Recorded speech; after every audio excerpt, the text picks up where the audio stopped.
Okay, it says I am live. So I'm just going to give it a couple minutes. While you're waiting. Oh, shit. I have to, am I going to, no, hold on. There. No, that was because I had my Instagram up. I think I should be good. Okay, you see me on both? On all three?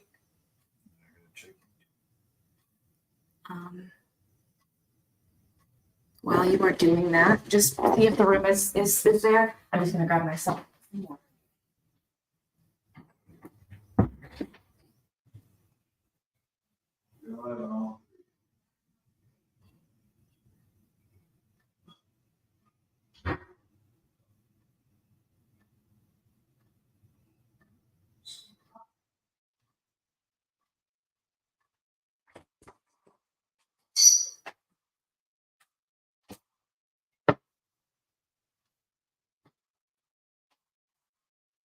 All right, guys, I'm here. I've got a few other things to prepare. And then I will let you know what we are up to. I don't even know where to look. I've got like several cameras going on here. So just bear with me. This is actually my first live that I've ever done that is streaming to multiple platforms. I'm streaming to 4 platforms right now, so it's a little weird. But just hang in there with me because this is something that I've been called to do for quite some time. I'm gonna light my which is Healing the Earth candle.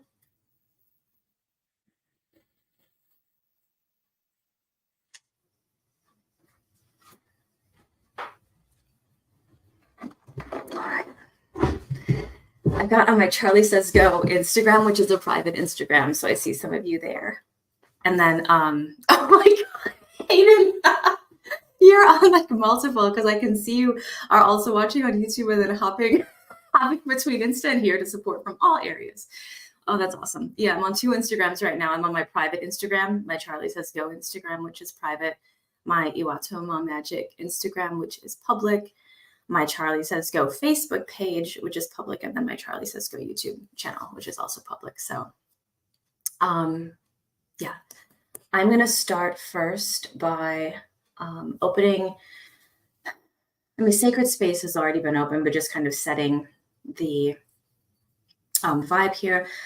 I'll let you know what the whole purpose of this is. Let me pull up.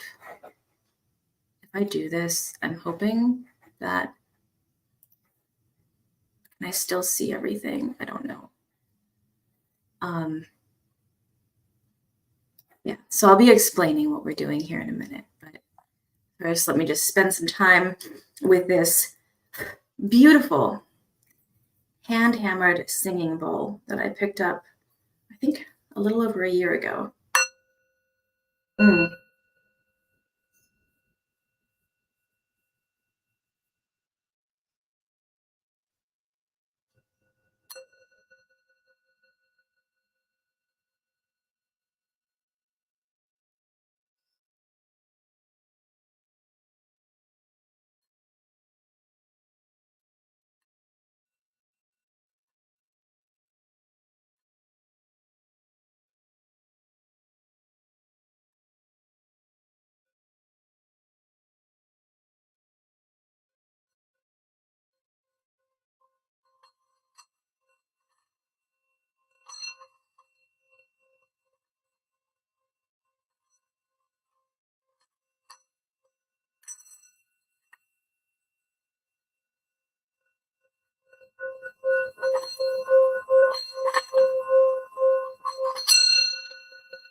able to hear it, but it's still ringing.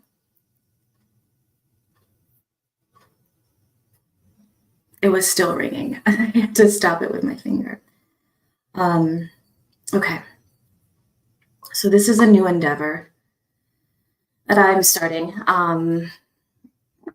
You can think of it sort of as a time that I've carved out in the week for us to kind of come together and really sort of ground and center and sort of pause and reflect and be in a state of quietness and listening and just a very sacred space meant for hopefully kind of cleansing you for the upcoming week and preparing you for the upcoming week. So today is the first intentional discussion.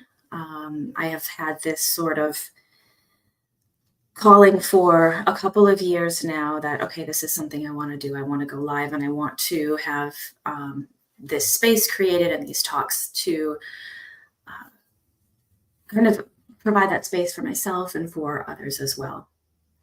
Some of my friends are like, well, you do that already. Like you pop on live and you talk about things, but this is different. This is kind of like an elevated, not me in my like Charlie mind, but me in my disciplined mind, and kind of like weaving that wisdom that so many of us through experiences with meditation. Those of you who know me know that I am a medium, so kind of like channeling that through.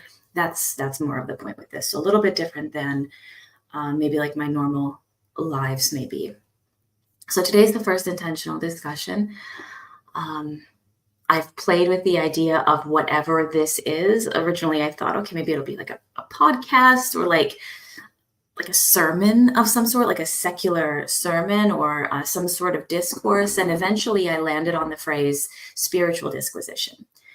So whatever this is, the purpose is to foster peace, compassion, consideration, and to provoke thoughtfulness in oneself for us and our lives and into our week. Whoops, I just hit my desk.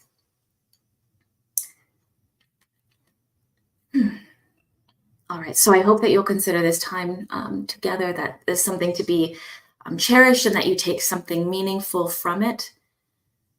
For years, I've been called to public service in the spiritual space, and not from like a commercial or business perspective. I have been there, I've done that, but truly intended to be in service to my community, which my community is largely online. So this endeavor is my moment of acting on that calling to service. As for the name of this project, there is a Buddhist phrase that goes, it's easy to be enlightened in a cave. So it's simple to meditate when our surroundings are quiet and calm, and it feels effortless to be compassionate when there's not something that's threatening your own well-being, or when there's some sort of distance between you and whatever the other thing is. So it's easy to be enlightened in the cave when you're all alone by yourself and there's no one and nothing to challenge you or to pull at your emotions or your frustrations. The first time that I heard that phrase, I chuckled knowingly. The mornings when I wake and I'm the only one up, and I stand up from an early morning still meditation, and I'm just like, I'm in it. I've just had this beautiful meditation. I feel very still. I feel grounded. I feel centered. I feel connected to all there is. I glide around my house quietly and softly, feeling gracious and grateful. I feel wise and rooted and connected. I feel overwhelming waves of compassion for greater humanity and all of Earth's living creatures. But then the rest of the house wakes up and my daughter's cranky and she's running late for school and the dogs are barking to go outside, or the birds are screaming, or my partner is asking where his yellow shirt is. And suddenly I'm no longer the wise, patient sage that I was 15 minutes earlier. And then I'm snapped back into my daily routine with all of my daily stressors and all of the impatience flooding back into my body. So yes, it's very easy to be enlightened in a cave. But the true test I've found is putting the teachings and virtues into practice in the real world. And our modern world certainly provides enough practice drills for that. Just recently, I've had several opportunities to put the virtues of patience, compassion, and understanding into practice. If these lessons had been graded, I'm not sure that my score would be a passing one, but I'm all about progress over perfection. Getting into the habit of pausing to reflect on what I'm about to say or do is built over time, not overnight. Those of you who pay attention to various social medias I have, you know that one thing that I'm into is strength training and weightlifting. So this habit it's like a muscle. It's you don't do a bicep curl one time and then suddenly have biceps that pop. You must practice that movement over and over every day for weeks and months and years at a time, adding various tension and resistance to it. The act of remembering to do the curl itself is one skill. Knowing how to handle the different weights and tensions, that is, different situations varying in complexity and adversity, is another skill. But sometimes maybe we are people who walk around flexing our arms and saying that we really do have big muscles when we're kind of out in the public and in front of others, but when we're alone, we aren't actively working them. And that's the same with the practice of virtues. Each virtue may be like a different exercise, and we must remember to perform the exercise every day. The more days we remember to perform the exercise, the more natural it becomes until we no longer have to think about it and we just simply do it. Some days it may feel harder than others to stick with it, but the mindfulness of the act is what matters. A weightlifter doesn't have one bad day and then decide they aren't going to lift weights anymore or blame the weights for being bad or too heavy. They keep practicing. And that's all it is practice. Not perfection, just practice every day. Our modern world gives us all the practice we need to adopt the mindset of seeing certain things as opportunities for practice helps us keep perspective. This isn't to say we should spiritually bypass or ignore our problems or the fact that it's hard work, but instead to remember not to let everyday life defeat our will or compassion. Some people have nice gyms with bright lights, clean mirrors, and quality equipment. It might feel like a joy practicing like that. But others maybe are going through a period of life where their gym is just a muddy field and the skies are opened up and it's raining and cold and blustery, and to lie down in the mud and give up may be what we desire to do, but it doesn't help anything. The sun will come out once again, and as long as we keep our practice, we will be all the better for it once those days arrive. For the person who lies down in the mud and gives up, sometimes they become so entrenched that they don't notice when the winds have changed and the sun has shone through the clouds. They just keep lying there. For myself recently, I had a very difficult morning where I was feeling quite emotionally distressed due to some events. I was sobbing hard and I was very emotionally raw. And later that day, a person unrelated to the situation, which had distressed me in the first place, said something that I perceived as disrespectful. My initial instinct was to act aggressively and reactively from a space of woundedness and defensiveness. I typed out a long response to their email, and it was unkind. I almost pressed send, and I really, really wanted to press send. I wanted to give them a piece of my mind. But then I remembered it's easy to be enlightened in a cave. And I asked myself if this reaction of mine would be beneficial or productive long term. Sure, it would make me feel satisfied in the moment and it would feed my wounded ego's need for vengeance. But what about 3 hours from now, 3 days from now, 3 years from now? If I had responded the way I initially wanted to, would I be proud for my daughter to see that behavior? Would I be proud for that behavior to be representative of my character in front of my ancestors or in front of my descendants? In a couple hours, I would probably feel anxiety and regret about sending it as is. So instead, I rewrote the letter, taking out the reactivity, replacing it with an intention to understand and an invitation to be understood. It felt much better, and I was confident my point was still being made to the person I was speaking with. I exercised the virtues of patience, compassion, and forgiveness. And I exercised these not only toward the person I felt disrespected by, but also toward myself. Additionally, after the entire situation was over and I said my piece, there's an option for me to continue carrying that. I could choose to view the entire situation with bitterness, like, how dare they disrespect me, and just carry that on with me throughout my day. Or I could choose to view it as an opportunity for me to exercise my virtues. Either way, the situation still happened. It played out the way that it played out.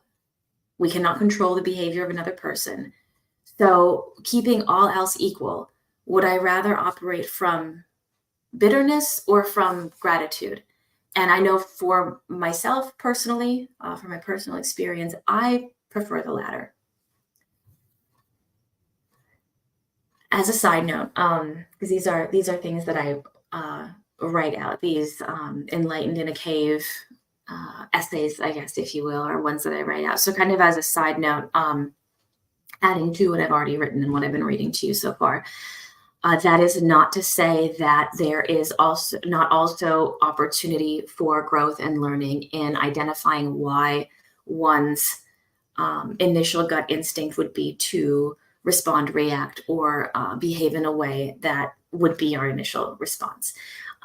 Doing that is a very a powerful way to begin to understand one's own psyche and rewire perhaps some unhealthy ways of operating that we've developed over the years. So that's something that I didn't write in the original essay that I wanted to insert here. There is definitely a great benefit emotionally in letting go of things and not holding on to them and carrying them. But at the same time, sometimes before we let them go, we can glean little nuggets of truth and insight for a personal psyche and who we are as people and how we work and how we operate. We can glean from them these little nuggets. So I'm not saying just ignore it and pretend that it doesn't exist, but I'm also very clearly recommending don't wallow in it, don't carry it with you. That's a heavy thing to carry, especially when it's something that can't be changed. If somebody does something to you in a way that feels disrespectful, you have no control over that. There's no use raising your own cortisol levels in worrying about whether or not you can control that. All you can focus on is how you respond to it.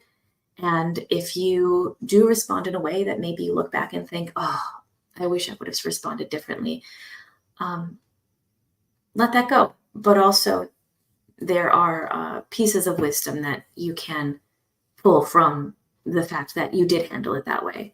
And as long as you're growing from it and learning from it, I personally see that as a positive. It doesn't always have to be something that you are judging or critiquing yourself for in a negative way.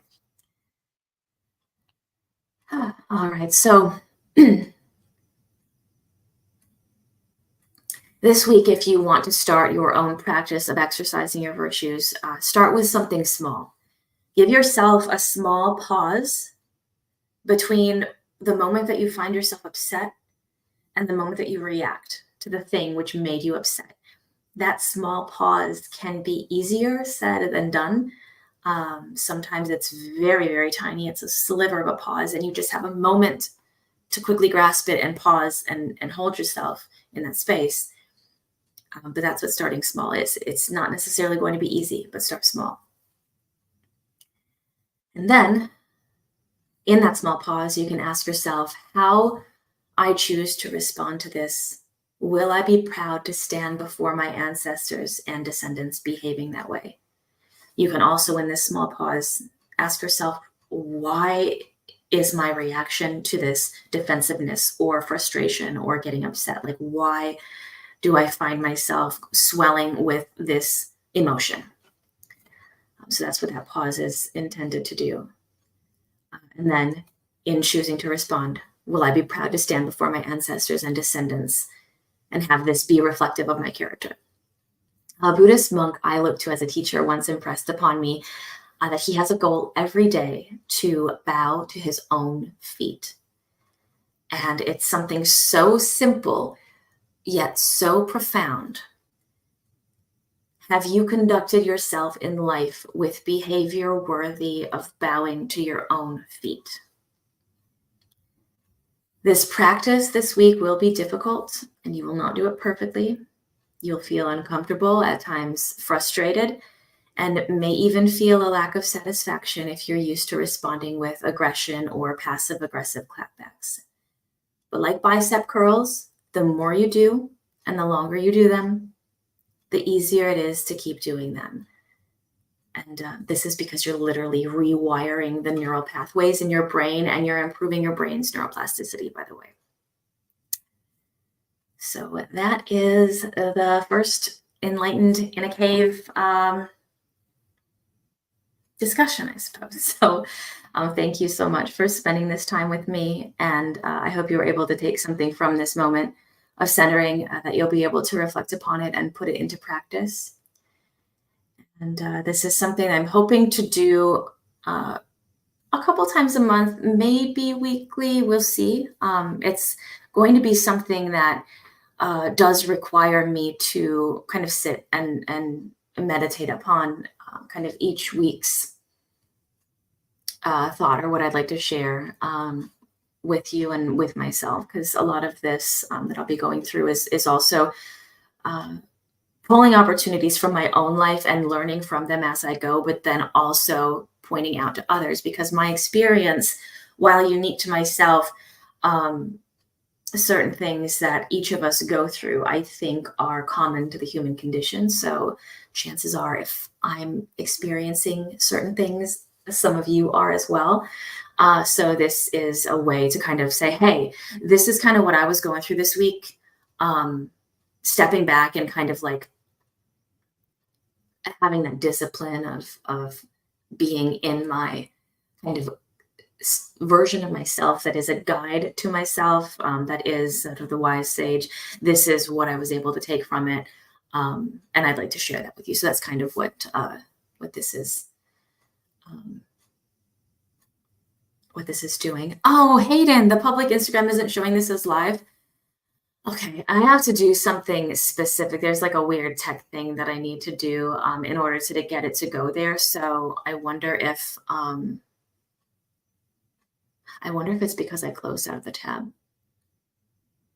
I don't know. I'll have to figure that out for next time. So, all right. Anyway, thank you all again so much for spending this time with me. And yeah, I didn't write a closing, so it's just going to basically be me saying goodbye. I'm going to say goodbye first to my Charlie Says Go live. And then I think there's something that I'm supposed to do. I think it was an Instagram. I don't know. There's something I'm supposed to do. I'm getting used to the kind of technical side of things, because going live these days with all of the different platforms is different than when I used to go live in the past, where I was basically going live in one spot. So anyway, I'll talk to you guys later. Bye. So my Charlie Says Go Instagram audience. I'll talk to you guys all soon. Bye. And to Charlie Says Go Facebook page and the Charlie Says Go YouTube, thank you guys so much for watching. I had done a poll on both Facebook and Instagram asking where people would like the lives to take place, and the majority said YouTube and my public Instagram, which the public Instagram apparently didn't work, but that's okay.